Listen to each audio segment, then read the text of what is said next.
नमस्कार.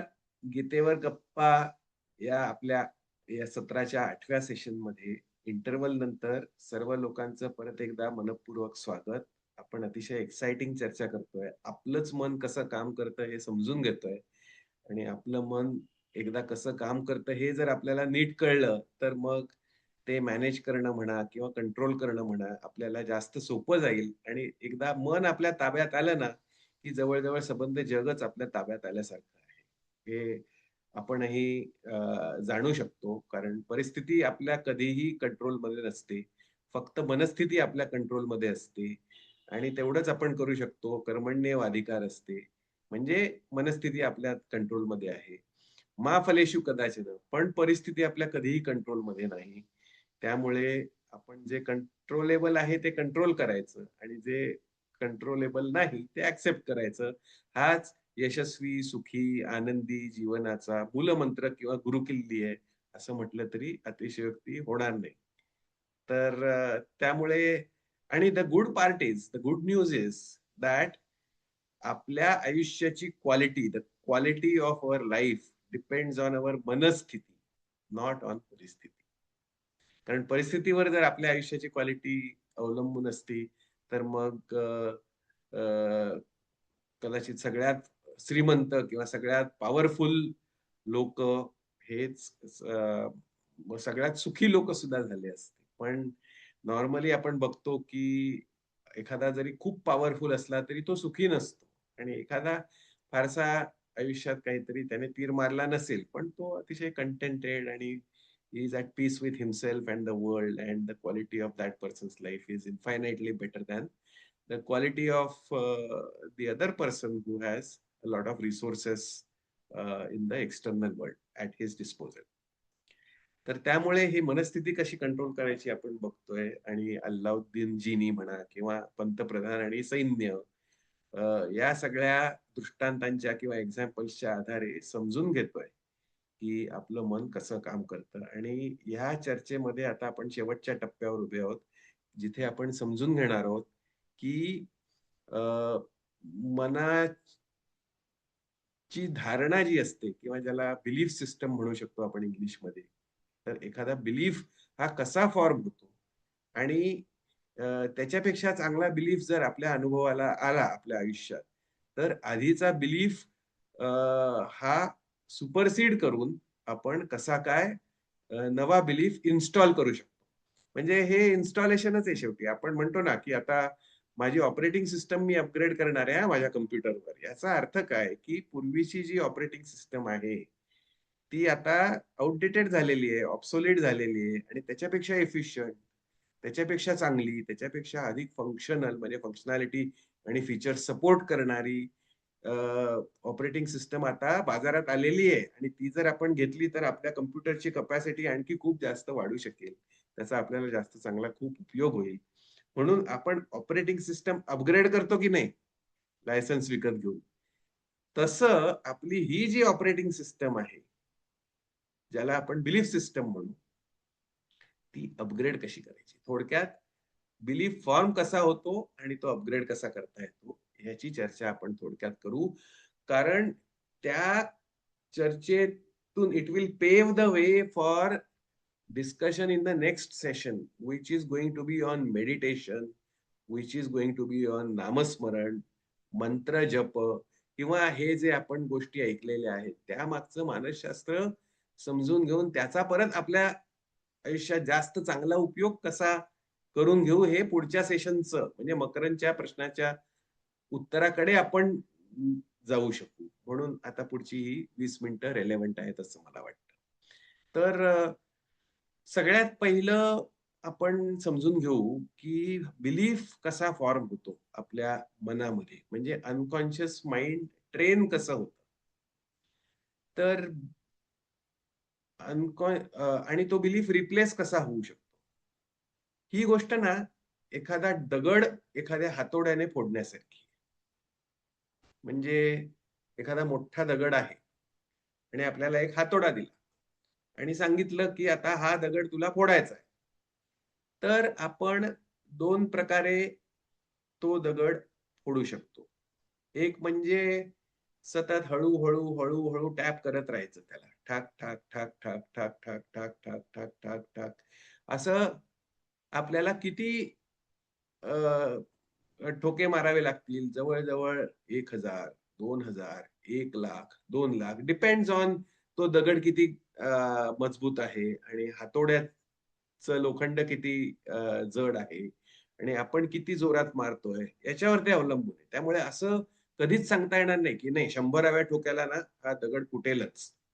असं काही सांगू शकणार नाही. You just have to keep hitting it repeatedly, repeatedly. ठाक, ठाक, ठाक, ठाक, ठाक आणि शेवटी मग तो दगड एका पॉइंटला फुटेल. सो हा झाला एक अप्रोच दगड फोडण्याचा. दुसरा अप्रोच काय झाला, जर समजा आपण तो हातोडा मिस्टर युनिव्हर्सच्या हातात दिला आणि तो हातोडा नाही, त्याच्यापेक्षा मोठा हातोडा दिला. कारण तो मिस्टर युनिव्हर्स आपल्यापेक्षा ताकदवान असणार ना आणि तो आपल्यापेक्षा बराच जड हातोडा उचलू शकेल. आणि त्याला सांगितलं, की आता हा दगड फोड. तर मिस्टर युनिव्हर्स काय आपल्यासारखं ठक, ठक, ठक, ठक, ठक, ठक करत नाही बसणार. तो एक मोठा हातोडा घेईल आणि दांडकन एकाच घावात त्या दगडाचे तुकडे-तुकडे करून टाकेल. म्हणजे आता ही 2 अप्रोचेस झाले, की नाही? एक म्हणजे कन्सिस्टंटली तुम्ही वीकर मेसेजेस देत राहायचे. म्हणजे मग अनकॉन्शियस माइंड ट्रेन होईल किंवा एखादीच घटना इतकी घडते, की त्याचा इतका परिणाम होतो आपल्या डोक्यावर, की तिथल्या तिथे काहीतरी आपल्याला आपल्यात बदलच घडून जातो. असं म्हणतात ना, की एका क्षणात मी पूर्वीचा राहिलो नाही. मी नवाच माणूस बनून गेलो. अशाही घटना येतात. विशेषतः निअर डेथ एक्सपिरियन्सेस जे असतात ना, तो हा असा म्हणजे मिस्टर युनिव्हर्सने मोठ्या हातोड्याने एकच घाव घातल्यासारखा एका क्षणात अ, सगळा बदल घडून जातो. निअर डेथ एक्सपिरियन्स आला ना, की आपण बदलतो ॲज अ पर्सन असं मला वाटतं. म्हणजे फॉर्च्युनेटली मला तो आलेला नाही, पण इतरांना बदलताना आणि त्या बदलाची कबुली देताना मी बघितलेलं, ऐकलेलं, वाचलेलं आहे, की हां, त्यानंतर मग मी वेगळाच माणूस गेलो. त्या एका सेकंदात माझं कन्व्हर्जन झालं, ट्रान्सफॉर्मेशन झालं. असं लोकांनी कबूल केलेलं आहे. याच्या उलट दुसरीही केस आपण बघितलेली आहे, की हळू ठोके मारून, मारून, मारून, मारून, मारून शेवटी त्या माणसाच्यात बदल झालेला आहे. म्हणजे विशेषतः अ, लहान मुलं असतात ना आणि आपल्या समाजात तर मुलीच बघितलेल्या आहेत मी, की आता ही मुलगी सासरी जाणार, म्हणजे मग तिला सासरी सगळ्यांनी तिचं कौतुक केलं पाहिजे. म्हणजे तिचंही आयुष्य सुसह्य होईल. आपल्यालाही जरा अ, लोकं नावाजतील किंवा काय चांगलं संस्कार केलेले आहेत मुलींवर. तर हे जे संस्कार हे जे प्रकरण आहे, की जे अर्थात मुलांवरही केले जातात. अ, मुलगी काय, मुलगा काय, मी just I am again not gender biased at all. Me just एक उदाहरण म्हणून घेतलं. पण आपण अ, मुलाविषयी बोलूया किंवा मुलीविषयी बोलूया. कोणाही विषयी बोलूया. ते आई-वडील संस्कार करतात ना, ते असं हळू-हळू, हळू-हळू ठोके मारत असल्यासारखं असतं, की "बाबा खरं बोल, खरं बोल, खरं बोल, खरं बोल." आणि मग त्या मुलाला तो मुलगा जेव्हा 100 वेळा ऐकतो, 1000 वेळा ऐकतो, की खरं बोल आणि मग त्या हळू त्याला अनुभव यायला लागतो, की अरे, खरं बोलल्याने माझा तात्पुरता तोटा झाला असला तरी मीडियम किंवा लाँग टर्ममध्ये फायदाच झाला हां. किंवा कधी-कधी लगेचच फायदा सुद्धा झाला हां मला, शॉर्ट टर्ममध्ये सुद्धा. तर असं खरं बोलण्याचं महत्त्व हळू पटायला लागून खरं बोलण्याचा संस्कार त्या मुलावर होतो. तर हे दोन्ही अप्रोचेस पूर्णपणे व्हॅलिड आहेत आणि पूर्णपणे खरे आहेत आणि हे घडताना आपण नेहमीच्या आयुष्यात सतत बघतच असतो आणि बिलीफ्स हे असे फॉर्म होतात. आता बिलीफ्स फॉर्म होतात म्हणजे आपल्या मेंदूमध्ये नेमकं काय होतं ना, याचा थोडासा विचार करू. आपल्याला काही न्यूरो सायंटिस्ट वगैरे बनायचं नाहीये किंवा न्यूरोलॉजीवर पेपर्स लिहायचे नाहीयेत किंवा नोबेल पण मिळवायचं नाहीये. पण हे बेसिक समजून घेतलं तर मग आपल्याला व्हिज्युअलायझेशनला, अंडरस्टँडिंगला सोपं जातं. तर आपल्या मेंदूमध्ये जे बेसिक युनिट असतं, मेंदूची फंक्शनॅलिटी चालवण्याचं त्याला म्हणतात न्यूरॉन. आणि असे किती न्यूरॉन्स आपल्या मेंदूमध्ये असावेत, जितके आपल्या गॅलेक्सीमध्ये तारे असतात ना, तेवढे आपल्या एक छोट्याशा मेंदूमध्ये न्यूरॉन्स असतात. सो अगेन ओव्हर सिम्प्लिफिकेशनच्या दृष्टीने आपण म्हणूया की इन्फायनाईट न्यूरॉन्स असतात आणि ते न्यूरॉन्स एकमेकांशी इंटरॅक्ट करत असतात कायम, संलग्न असतात, एकमेकांशी अलाइंड असतात. आणि जेव्हा आपण एखादा विचार करतो किंवा जेव्हा एखादा बिलीफ फॉर्म होतो, तेव्हा in a specific pattern these neurons come together आणि अशा एका स्पेसिफिक पॅटर्नला न्यूरोलॉजीच्या भाषेमध्ये न्यूरल सर्किट म्हणतात. आणि एक न्यूरल सर्किट म्हणजे इट करस्पॉन्ड्स टू साधारणतः एक विचार किंवा एक विश्वास. So one belief represents one neural circuit. आणि अशी न्यूरल सर्किट्स आपल्या डोक्यामध्ये किती असावीत? जितके आपले विचार किंवा विश्वास असतात तितकीच न्यूरल सर्किट्स असतात. म्हणजे आता समजा माझा विश्वास असेल, की जर मी व्यायाम आणि ते बरोबरही असू शकतात, ते चुकीचंही असू शकतात. आता बरोबर जो विश्वास असतो त्याचं एक मी उदाहरण घेतो, की जर मी चांगलं डाएट केलं, तर माझी प्रकृती जास्त चांगली राहील. I will enjoy better health if I observe scientific and good diet. हा माझा विश्वास आहे. मला खरंच असं वाटतं, की खरंच असं होतं. आणि कदाचित तो माझा अनुभवही असेल. त्या अनुभवातून विश्वास बनला असेल किंवा वाचनातून बनला असेल. कसा बनला? एका घावात दगड फुटला, की 1000 ठोके मारून दगड फुटला, दॅट इज इम्मटेरियल. दगड फुटलेला आहे. तसा विश्वास फॉर्म झालेला आहे, की जर माझं डाएट चांगलं असलं, तर I will enjoy better health. हा खरा विश्वास आहे. आता खोटा विश्वास पण असू शकतो. इट इज नॉट अबाउट खरं और खोटं. इट इज अबाउट किती वेळा तो सांगितला जातो. तर एखादी गोष्ट जर वारंवार रिपीट केली ना, तर मग नंतर त्या गोष्टीवर आपला विश्वास बसायला लागतो. आणि एका खोट्या विश्वासाचं उदाहरण म्हणजे मगाशी नाही का आपण बोललो, की पृथ्वी सपाट होती असं सगळ्यांनाच वाटत होतं. 16व्या शतकापर्यंत मानवजातीच्या. अर्थातच हे चुकीचं होतं. पण त्यावेळेला लोकांना खरंच असं वाटत होतं, की पृथ्वी सपाट आहे. म्हणजे ते जे न्यूरल सर्किट त्यांच्या डोक्यात पृथ्वीच्या आकाराविषयी फॉर्म झालेलं होतं. ते रिअल पण होतं आणि चुकीचं पण. आणि इनफॅक्ट ही चुकीची न्यूरल सर्किट्सच रिप्लेस कशी करायची याच्यावर आपण चर्चा करणार. तर आता या न्यूरल सर्किटची एक गंमत सांगतो मी तुम्हाला. त्याच्या आधी अ, सतत खोटं आपलं आपण जर ऐकत राहिलो तर नंतर आपण विश्वास ठेवतो त्याच्यावर.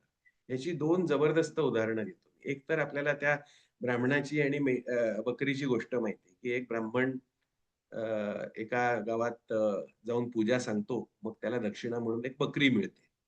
आणि बकरी छान असते, हेल्दी असते आणि लगेचच आता ब्राह्मण म्हणतो, "आता या बकरीचं दूध माझ्या संबंध कुटुंबाला मी रोज काढत जाईन आणि माझी दुधाची तर गरज भागली" वगैरे असं मनोराज्य करत येत असतो. तेवढ्यात 3 डाकू असतात ते त्या ब्राह्मणाला बघतात आणि ते म्हणतात, की ही बकरी आपण चोरायची. आणि मग ते एक प्लॅन करतात त्याच्यात, की हां, मारामारी करून तर काय सहजच बकरी पळवता येईल. पण मग हा नंतर पोलिसात जाईल आणि काहीतरी भानगडी होतील. त्याच्यापेक्षा युक्तीनेच आपण शक्तीपेक्षा युक्ती श्रेष्ठ म्हणून ती बकरी त्याच्याकडून काढून घेऊ, असं म्हणून ते प्लॅन करतात. आणि मग त्या ब्राह्मणाला पहिला डाकू जाऊन भेटतो आणि म्हणतो, की "महाराज नमस्कार, कसं काय? ठीक ना?" अमुक-तमुक. आणि मग "अरे, आज हा कुत्रा घेऊन तुम्ही कुठे चाललेला आहात गळ्यात?" तर तो ब्राह्मण म्हणतो, "अरे काय वेडा आहेस का की काय तू? तुला काय साधी बकरी दिसत नाही? कुत्रा-बित्रा काही नाहीये. बकरी आहे ही यार आणि मला दक्षिणा म्हणून मिळाली. आता मी तिचं दूध-बीध काढून जरा माझ्या कुटुंबाचं म्हणजे संगोपन करेन." "असं काय बोलतोस तू मूर्खा? चालता हो इथून." असं म्हणून तो थोडं अंतर पुढे जाऊन जातो. मग दुसरा डाकू येतो आणि म्हणतो, "महाराज काय नमस्कार. कसे आहात? बरे आहात ना?" आणि "हां, पण मग काय कुत्रा-बित्रा पाळायचं ठरवलेलं दिसतंय तुम्ही. मग आता आम्ही तुमच्याकडे कसे येणार? हा भुंकत येईल ना आमच्या अंगावर." ब्राह्मण म्हणतो, "अरे च्छा! म्हणजे हा तेच बोलतोय." तो म्हणतोय, नाही, नाही, नाही. हा कुत्रा-बित्रा काही नाहीये. अरे काय तुला दिसत नाही का? ही बकरी आहे आणि हिचं दूध काढणार आहे मी नंतर जाऊन. चांगलं माझ्या कुटुंबाचं संगोपन होणार आहे. जा तू असं काहीतरी भलतंच सलतं सांगू नकोस मला." पण त्याच्या मनात जो संशयाचा किडा शिरलेला असतो तो आणखी थोडा दृढ झालेला असतो. थोडं अंतर आणखी चालून जातो, तिसरा डाकू येतो. नमस्कार चमत्कार झाल्यावर म्हणतो, की "महाराज जरा कुत्र्याला आवरून धरा, मला भीती वाटते कुत्र्याची. उगीचच चावला बिवला तर पंचायत व्हायची." ब्राह्मण म्हणतो, "झालं." तो त्या बकरीला सोडून देतो, म्हणतो काय कुत्रा-बित्रा घरी न्यायला नको आपल्याला आणि निघून जातो आणि हे 3 डाकू बकरी घेऊन पळून जातात. एखादी खोटी गोष्ट आणि गोबेल्सने ह्या तंत्राचा खूप वापर केला सेकंड वर्ल्ड वॉरमध्ये. जर्मनीच्या म्हणजे अ, जर्मनी जी एकसंध होऊन हिटलरच्या मागे उभी राहिली. कदाचित चुकीच्या गोष्टीसाठी असेल. ती चुकीची गोष्ट लोकांना ब्रेनवॉश करायला गोबेल्सची ही नीती उपयोगी पडली, की एखादी चुकीची गोष्ट जर तुम्ही वारंवार 30 सांगत राहिलीत ना, तर शेवटी लोकांचा विश्वास बसतो त्याच्यावर.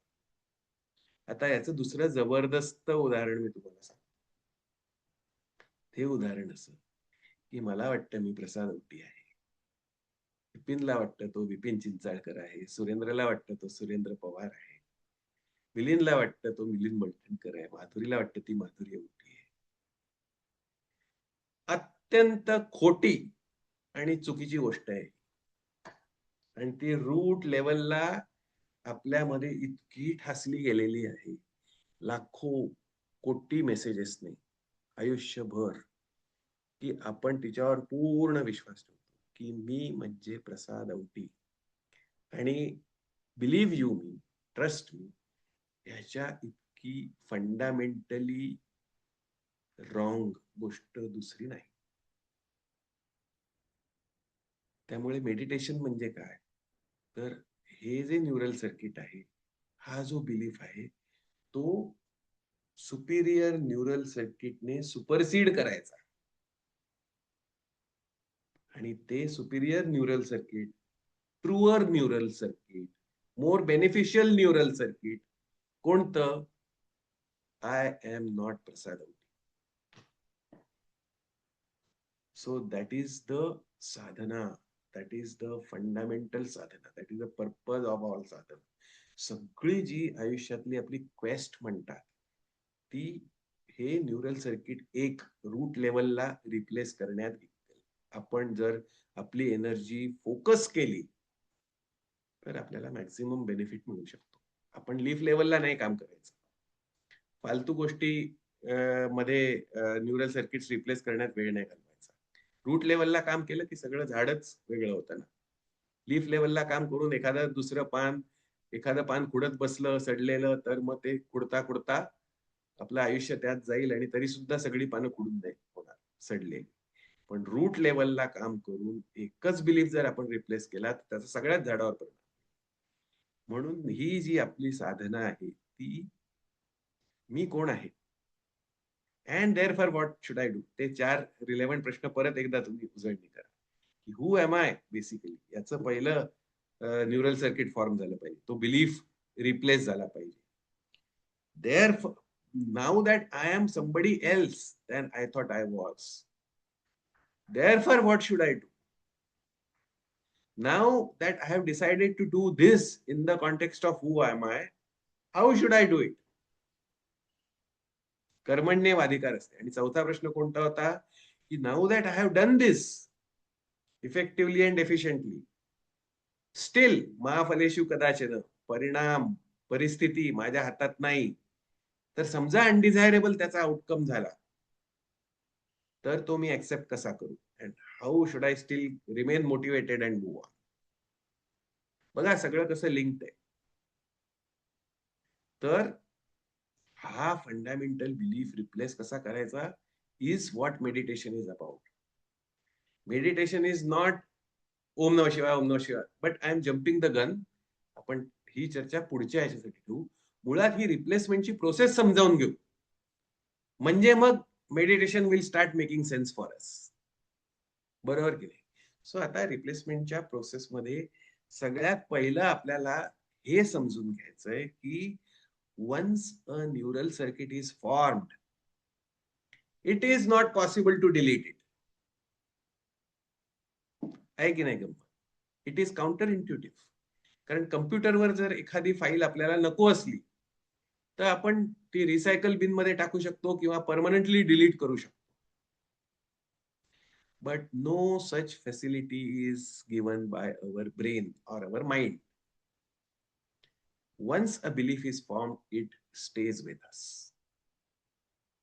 Now, with every related situation, that belief either gets further strengthened or it gets weakened.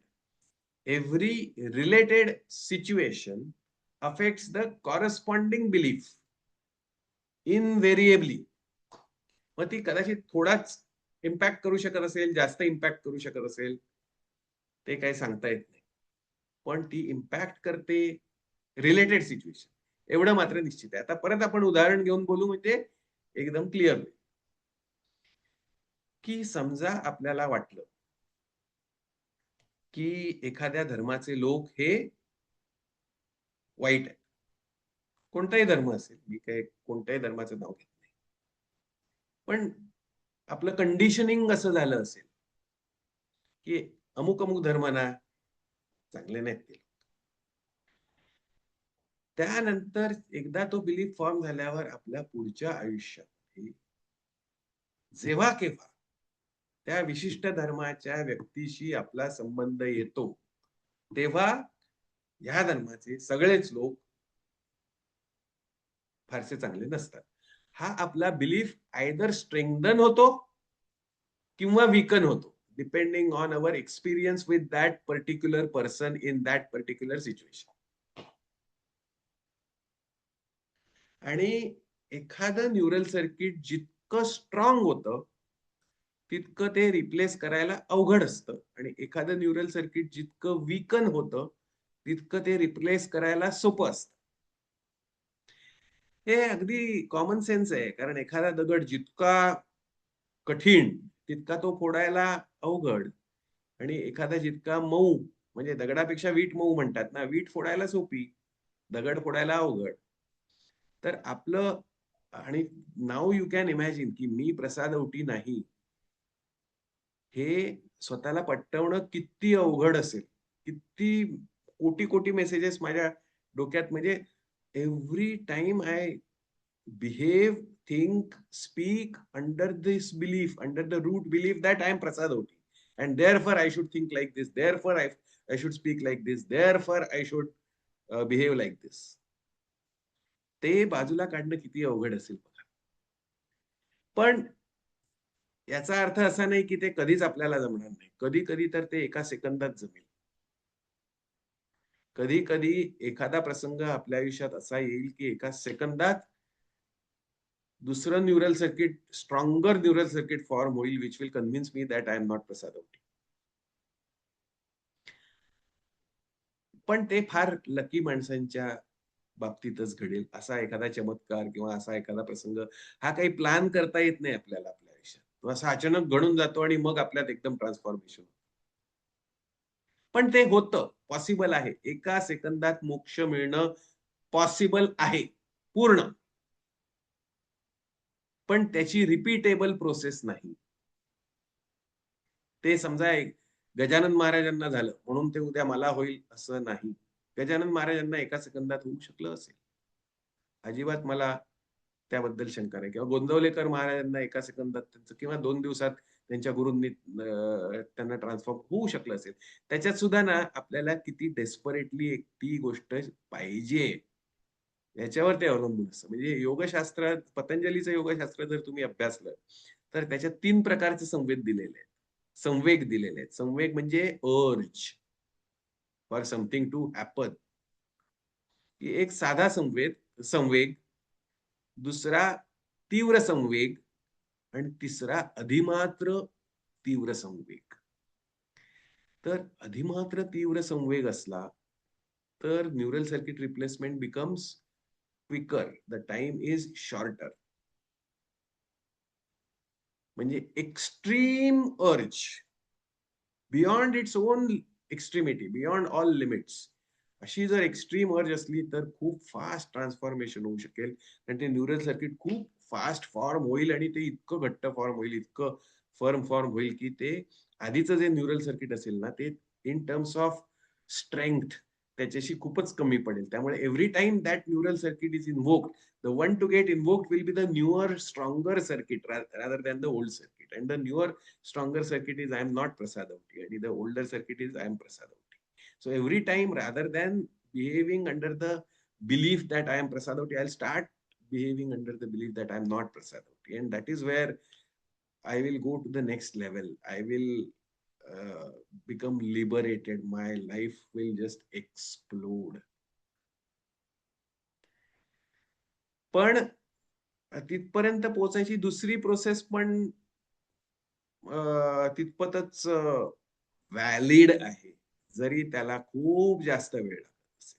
म्हणजे अधिमात्र संवेग असेल ना, तर तुम्हाला या जीवनात किंबहुना 6 महिने, वर्षभरातच मुक्ती मिळेल, असं मला प्रामाणिकपणे वाटतं. म्हणजे अधिमात्र तीव्र संवेग असेल तर एका सेकंदात मुक्ती मिळेल.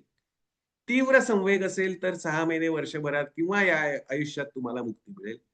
आणि नुसताच जर संवेग असेल, नुसतीच जर अर्ज असेल, which is very natural in all living beings, तर जन्म मरण्याच्या फेऱ्यात अडकून तुम्हाला अनेक जन्म घ्यावे लागतील आणि अनेक जन्मानंतर तुम्हाला मुक्ती मिळेल.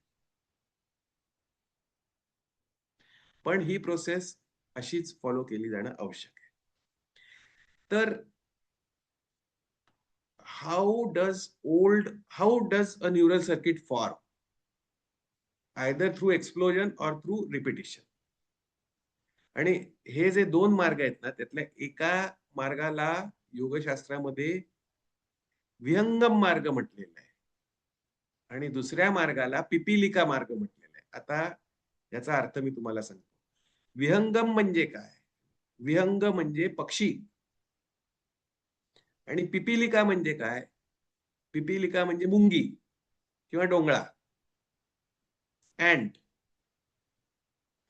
तर आता तुम्ही असं व्हिज्युअलाइज करा की एक खूप असं उंच माडाचं झाड आहे. ताड माड जसे उंच असतात ना, तसे खूप उंच झाड आहे आणि एक पक्षी त्या माडाच्या झाडाच्या रूटशी बसलेला आहे, मुळाशी बसलेला आहे आणि एक मुंगी पण त्याच्या शेजारी आहे. आणि त्या दोघांनाही टॉपला पोहोचायचंय त्या झाडाच्या. तर पक्षाला किती वेळ लागेल? पक्षी असा एक झेप घेईल आणि डोळ्याचं पातं लवतं न लवतं इतक्या वेळातच तो टॉपला जाऊन बसेल. आणि त्या मुंगीला किती वेळ लागेल? मुंगी हळूहळू हळूहळू हळूहळू चढत अनंत काळानंतर ती पोहोचेल, पण पोहोचेल. असं नाही की मुंगी कधीच पोहोचणार नाही. मुंगी केव्हा ना केव्हा ती जर चढत राहिली चढत राहिली चढत राहिली तर टॉपला निश्चित पोहोचू शकेल. तर हे ते दोन मार्ग आहेत. म्हणजे ज्यांना अधिमात्र तीव्र संवेग असतो ते पक्षासारखे भरारी घेऊन मुक्तीच्या स्थानावर, in that state, in alpha state, majority of the time स्थानापन्न होतात. आणि ज्यांना तीव्र संवेग सुद्धा नसतो, ज्यांना नुसताच संवेग असतो, ज्यांना just they are unaware and they don't know the process and they just feel that no they need to be perfectly happy और परफेक्टली पीसफुल, ते सुद्धा इव्हेंच्युअली पोचतातच, पण त्यांना मग खूप वेळ लागतो. त्याला काही इलाज नाही. तर आपण काय करतोय? We are trying to shift our paths from पिपीलिका मार्ग टू विहंगम मार्ग, फ्रॉम शेष मार्ग म्हणजे सापाचा मार्ग टू गरुड मार्ग, गरुड भरारी. आपण गरुड भरारी घेऊन लवकरात लवकर त्या अल्फा स्टेट मध्ये मेजॉरिटी ऑफ द टाइम पोहोचायचा प्रयत्न करतो. And the key to do it is to replace this single neural circuit, which is I am Prasad Avti. From that to I am not Prasad Avti. Therefore, it is important to know who I am. Therefore, it is important to know, now that I know who I am, what should I do and not do. Once I decide that I have to do this or not do that, then I have to do it effectively and efficiently. And having done what I have done, I have to accept the consequences with non-attachment. The non-attachment is different from detachment and attachment. आणि त्याच्यावर आपण सविस्तर बोललेलो. So that is how this dot also gets connected. तर हे सगळं असं bigger picture आहे. आणि आपल्याला neural circuit in a planned fashion replace करण्याचा मार्ग म्हणजे मेडिटेशन, म्हणजे मनन. आणि दुसरा मार्ग पण त्याला आहे कॉम्प्लिमेंटरी, ज्याला चिंतन म्हणतात, कॉन्टेम्प्लेशन. आणि ह्या दोन्ही मार्गांविषयी अष्टांग योगामध्ये पतंजली अ, ऋषी बोललेले आहेत. त्या दोन्ही वेजना त्यांनी स्थान दिलेलं आहे. कारण योगाची जर पतंजली ऋषींनी अष्टांग योग सांगितला. योगाची 8 अंग किंवा द योग लॅडर हॅज 8 स्टेप्स. आणि त्या 8 स्टेप्स कोणत्या? तर यम, नियम, आसन, प्राणायाम, धारणा, ध्यान आणि समाधी. प्रत्याहार, धारणा, ध्यान आणि समाधी. परत मी एकदा सांगतो. यम, नियम, आसन, प्राणायाम, प्रत्याहार 5 झाले. मग धारणा, ध्यान आणि समाधी. तर आता मी 3च गोष्टींविषयी बोलणार आहे. धारणा, ध्यान, समाधी. कारण यम म्हणजे बेसिक व्हॅल्यूज, लाइक खरं बोलणं, दुसऱ्याचं चांगलं चिंतणं वगैरे. नियम म्हणजे डिसिप्लिन. म्हणजे मी सकाळी लवकर उठेन, व्यायाम करीन, मग दिवसभर माझं काम करीन. मग रात्री येऊन फॅमिली बरोबर इंटरॅक्ट होईल, त्यांना क्वालिटी टाइम देईन आणि मग रात्री वेळेवर झोपेन. हे झाले नियम. मग त्याच्यानंतर आलं आसनं. आसनं म्हणजे योगासनं. पण पतंजलींच्या मते नुसतीच योगासनं नाही, तर स्थिर सुखम आसनं. म्हणजे throughout how to be in physically comfortable posture, that is asana. मग चौथं आलं प्राणायाम, ब्रेथ कंट्रोल. म्हणजे एकदा बॉडी कंट्रोल साधला आसनांनी, की मग तुम्ही हळू-हळू ब्रेथकडे या. From gross you go to subtle. Because breath is subtler than our body. I can lift my hand willy-nilly and I can keep my hand in this position for 5 minutes without much problem. But if I decide to hold my breath, not breathe at all, I cannot push it beyond a certain time. 5 minutes मी breathing केल्याशिवाय राहू नाही शकणार. So असं that's why subtle level is more difficult to conquer. मग त्याच्यानंतर प्रत्याहार म्हणजे सेन्स कंट्रोल, म्हणजे जे इनपुट आउटपुट डिव्हाइसेस आपण सगळे बघितलेले आहेत, ते हाऊ टू कंट्रोल दोज. म्हणजे ऍक्च्युली प्रत्याहार म्हणजे मनातल्या वासनांचा कंट्रोल, मनातल्या आकांक्षांचा, इच्छा आकांक्षांचा कंट्रोल, आणि म्हणून मग हळूहळू विचाराचा कंट्रोल, जो श्वासापेक्षा अवघड आहे. म्हणजे मी ठरवू शकतो की पुढचे 30 सेकंद मी श्वास नाही घ्यायचा, पण जर मी ठरवलं की पुढचे 30 सेकंद मी विचारच नाही करायचा, तर गडबड करून बघा. तर असे ते सटलर सटलर लेवल्स करता करता आपण येतो धारणेपाशी, which is the 6th stage of Ashtanga yoga. आणि धारणा म्हणजे चिंतन, म्हणजे कॉन्टेम्प्लेशन, म्हणजे अनालिसिस. म्हणजे मग हे बरं की ते बरं, याचे प्रोस काय, त्याचे कॉन्स काय, and therefore what should I do, what I should not do, what should I even wish for, वगैरे वगैरे वगैरे. हे सगळं मंथन, analysis, synthesis, that is all of that is चिंतन, म्हणजे कॉन्टेम्प्लेशन, म्हणजे धारणा. मग आलं ध्यान, that is the classical meditation, which is having looked at the entire terrain, then I focus my searchlight on a specific place. म्हणजे meditation म्हणजे to zero in on one thought to think about and remain steady in that thought for a period of time. So that is meditation. आणि मग समाधी. समाधी म्हणजे meditation happening automatically naturally. म्हणजे काय, की त्या एका थॉटवर आपण सतत फोकस करत राहिलो तर त्याचं न्यूरल सर्किट फॉर्म होणार, आणि ते neural circuit stronger stronger stronger stronger stronger होत इतकं स्ट्रॉंग होतं की corresponding old thought it supersedes. You cannot delete or do away with the old circuit, but it is just hidden, pushed in the background by this stronger neural circuit. आणि त्या stronger neural सर्किटच्या influence खाली जेव्हा automatically आपलं behaviour align होतं, त्या याला समाधी म्हणतात. आणि समाधी म्हणजे काय, की मी प्रसादोटी नाही, या थॉट मध्ये माझ्या हातून जे बिहेवियर होईल, म्हणजे जे थॉट्स माझ्या मनात येतील, मी प्रसादोटी नाही या बेसिसवर जे थॉट्स माझ्या मनात येतील, या बेसिसवर मी जेव्हा बोलायला चालायला लागेल, या बेसिसवर जेव्हा माझं सगळं माझ्या हातून काम होईल, तेव्हा that state of being is samadhi. So आता आपण हळूहळू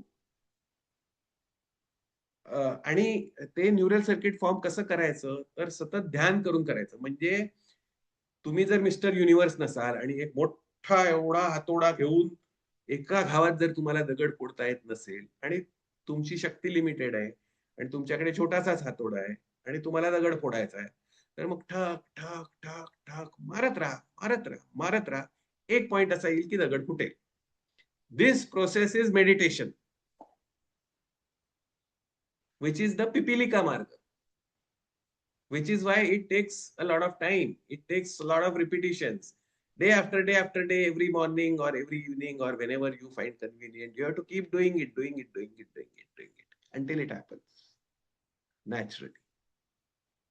सो हे सगळं मग ह्याच्यात नामस्मरण कुठे येतं? मग जो थॉट धरायचा मेडिटेशनसाठी तो कोणता धरायचा? मुळात मेडिटेशन आपण कसं करायचं? कशाबद्दल करायचं? आणि मग त्याचे फायदे काय? तोटे काय? प्रोज काय? कॉन्स काय?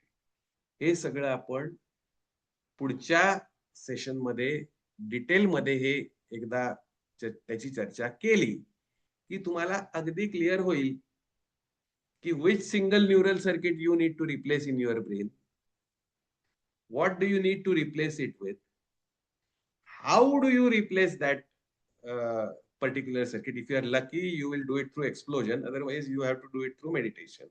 And you now know that explosion may happen in a second and you will just become wow, I am there, arrived.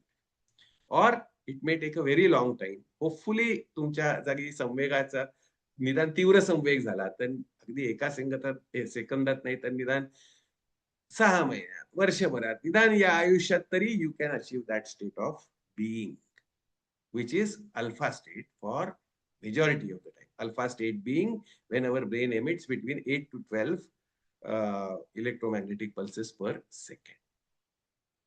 आता आपल्याकडे 1 मिनिटापेक्षा कमी आहे, पण मला वाटतं आपण एकदा अगदी लॉजिकल पॉइंटला आलेलो. मी इथे थांबतो आणि पुढच्या सत्रामध्ये आपण मकरंदचा क्वेश्चन ऍड्रेस करूया, की नामस्मरण, मेडिटेशन हे सगळं कसं, का आणि केव्हा करायचं. शांतपणे ऐकून घेतल्याबद्दल धन्यवाद. प्रश्न पोस्ट करत राहा, चर्चा करत राहा. नमस्ते.